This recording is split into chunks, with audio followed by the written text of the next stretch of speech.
Continuamos con la técnica de recolección de información que nos hacía falta, el grupo focal. Recuerden que en las diapositivas anteriores se mostraba el grupo focal como una técnica de recolección de información y su instrumento es una entrevista también. Fíjense que el grupo focal es una técnica exploratoria y ¿en qué consiste? En una reunión bajo la modalidad de una entrevista grupal, abierta y estructurada, donde el grupo de personas que se convocan interactúan y discuten con respecto a un tema. Ese tema evidentemente ha sido establecido y planificado por el investigador y tiene que ver con el objeto de estudio. Las etapas para desarrollar el grupo focal, observen que son varias. En primera instancia, hay que definir los objetivos. Eso está relacionado con la investigación que se está proponiendo. Hay que establecer la programación, todo lo relacionado con la realización del grupo focal. Luego se deben invitar a las personas para que asistan a esa reunión bajo la modalidad de grupo focal y fíjense que no deben ser más de 12 personas las que participen en esa reunión.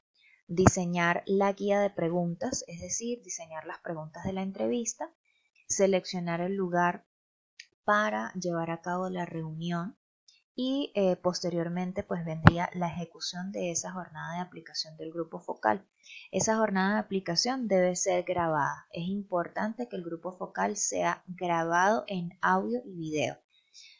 Y posteriormente vendría el cierre y la discusión del grupo de personas en atención al tema que han discutido y finalmente el investigador se encarga de la sistematización de la información, es decir, de la transcripción de la entrevista y de sacar las conclusiones y de interpretar lo que el grupo ha discutido en atención al tema. Esa sistematización final de la información es el recurso o el material o los datos que va a utilizar el investigador al momento de mostrar los resultados o de procesar la información.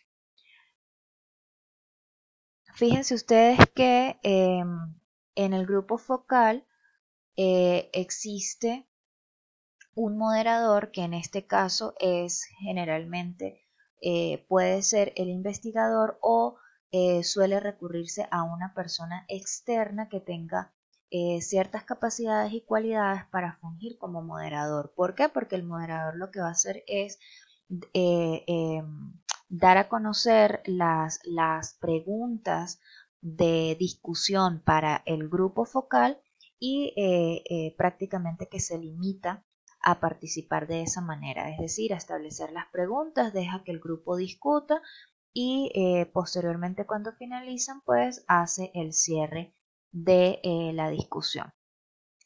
Fíjense ustedes que en el grupo focal básicamente lo que se busca es que esas personas muestren su experiencia, sus comentarios, su punto de vista con respecto a el tema de investigación. Más allá de hacer una misma pregunta a varios participantes a través del grupo focal, se puede hacer una pregunta a 12 personas y obtener la respuesta o el comentario de cada uno de ellos en una misma sesión y eso pues digamos que ayuda a reducir el tiempo de recolección de información. No obstante, pues no se recomienda que el grupo focal sea la única técnica utilizada para recoger información. Se puede utilizar como una técnica de primera base y posteriormente entonces realizar entrevistas abiertas a los participantes dependiendo de quienes sean escogidos como informantes clave. Vamos ahora al proceso de análisis de información. Esto ocurre cuando ya tenemos los datos y cuando ya tenemos la información recogida. ¿Ok? Fíjense que no existe un modo único para hacer el análisis de información cualitativa. Prácticamente que todos los investigadores cualitativos allí pueden poner su sello y su marca al momento de hacer el análisis de la información. Sin embargo, existen algunas operaciones o procesos básicos que se pueden realizar, como por ejemplo la reducción de datos que se realiza mediante la categorización y la codificación de la información. Existe también la presentación de los datos o de la información que se puede hacer a través de matrices, a través de mapas, de redes de información, de dibujos, de diagramas, y la verificación de las conclusiones que, como ya habíamos comentado con la teoría fundamentada, consiste en la comparación constante de los datos. ¿Para qué? Para lograr la saturación de la información. Vamos a revisar de forma más detallada lo que corresponde a la categorización y a la codificación, porque resulta un tema bastante interesante. Fíjese que aquí tenemos un ejemplo, esto es la transcripción del fragmento de una entrevista, ¿ok? Y la investigación está relacionada con la experiencia negativa de las mujeres golpeadas por su esposo y los tipos de violencia que ejercen los maridos que abusan de sus parejas. Fíjense ustedes que aquí nos explica que la recolección de los datos fue a través de una entrevista a profundidad, que la unidad de análisis va a ser la línea, es decir, que la entrevista se va a analizar línea por línea. Es por eso que cada línea tiene un número, en este caso, y se describe el contexto de la entrevista. Si observamos en la parte inferior, vamos a ver cómo surgen las categorías y los códigos. Fíjense ustedes que las categorías pueden ser conceptos, ideas, hechos relevantes y significativos, ¿ok? Que nosotros definimos para poder iniciar el proceso de análisis de información. Las categorías surgen de la misma información que nosotros hemos recolectado, ¿ok? En este caso, fíjense que la categoría es violencia y está un poco relacionada con el título de la investigación, con el propósito de la investigación, que ya nos está manejando que se está investigando con respecto a la violencia. Es una categoría general. En este ejercicio se desarrolla una subcategoría que son tipos de violencia, ¿ok? Aquí nos describen en los tipos de violencia: violencia física, violencia verbal y violencia psicológica. Ahora bien, luego de identificar las categorías y las subcategorías, es bueno realizar un proceso de codificación, ¿ok? Esos códigos surgen ¿de dónde? De estos datos que yo he recolectado, ¿bien? Y me sirven como etiquetas, son como pequeñas etiquetas, pequeños códigos, frases muy pequeñas, palabras que me permiten describir un segmento. Entonces fíjense aquí cómo la codificación, por ejemplo, es: para violencia física se utiliza BF, para violencia verbal se utiliza BP y para violencia psicológica se utiliza BP. Nos vamos ahora al relato de la entrevista. Fíjense que en la línea 1, Carolina responde: mi esposo me ha golpeado varias veces.